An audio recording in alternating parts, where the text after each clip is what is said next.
Hello and welcome to EduSkills. In today's video, we'll be discussing how to use direct and indirect questions effectively in the OET speaking subtest.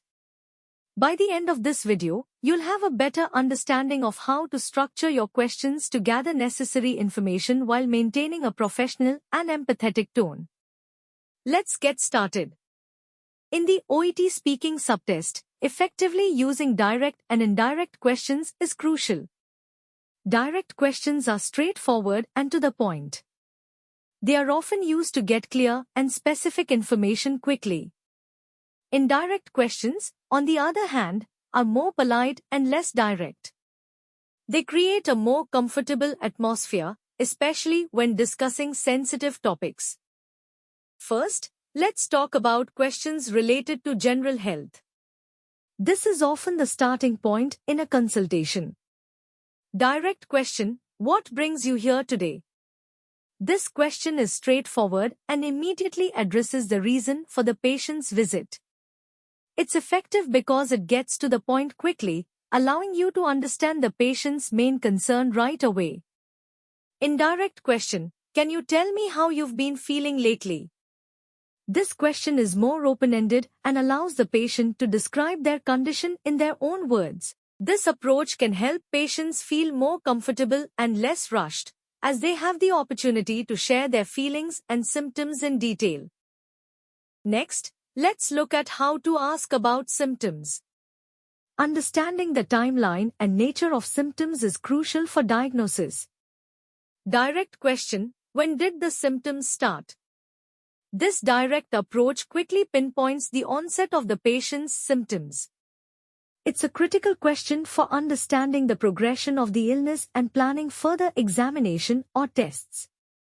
Indirect question: could you let me know when the symptoms began? The indirect version softens the question, making it feel less abrupt and more polite. This can be particularly useful if the patient is anxious or uncomfortable. The phrase, "could you let me know," shows respect for the patient's experience and encourages them to provide detailed information without feeling pressured. Assessing pain severity is crucial for understanding the patient's condition and determining the urgency of treatment. Direct question: how severe is the pain on a scale from 1 to 10? This question directly quantifies the patient's pain level. It's a standard method used to measure pain, which helps in deciding the immediate steps for pain management.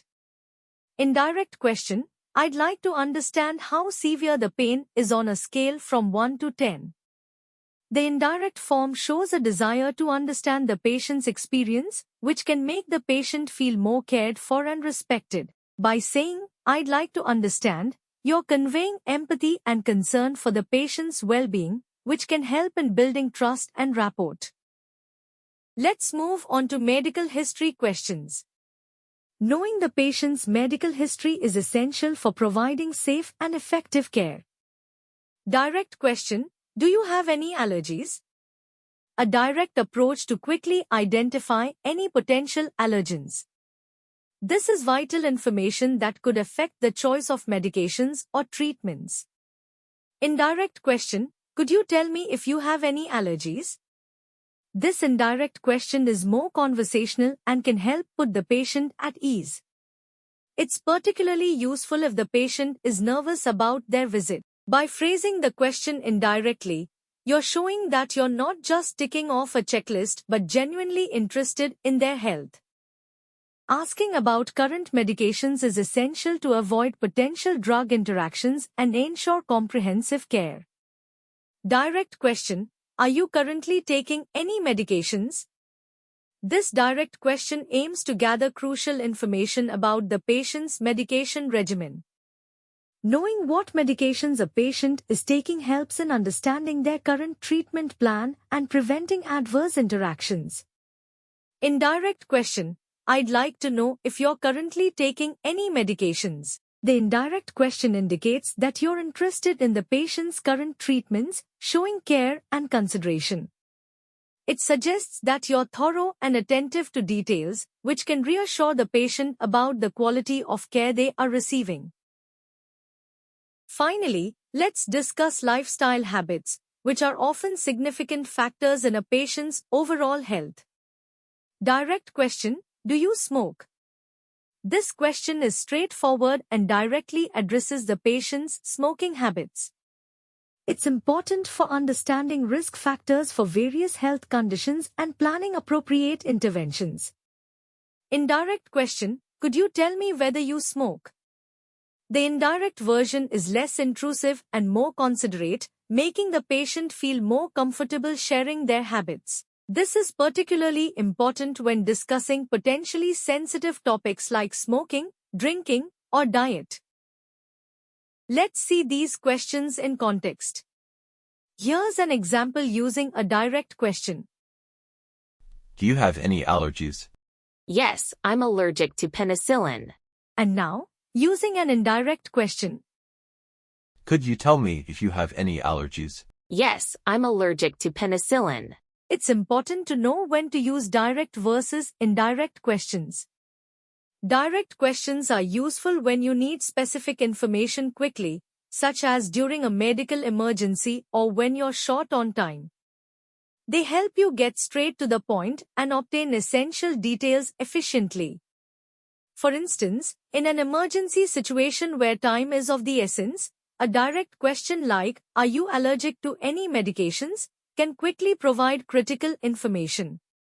Indirect questions are better suited for building rapport, discussing sensitive topics, or when you want to show empathy and care. They create a more relaxed and respectful environment, encouraging the patient to share more freely. For example, if a patient appears anxious or uncomfortable, asking, "Could you tell me a bit about your current medications?" can make them feel more at ease and open up more readily.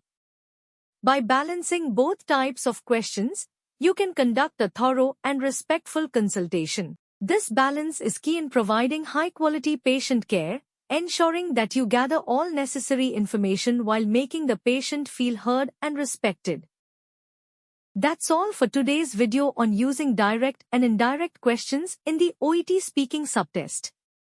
Remember to practice using both types of questions to communicate effectively and empathetically with your patients. If you found this video helpful, please give it a thumbs up and subscribe to Eduskills for more OET tips and advice. Thank you for watching, and good luck with your OET preparation.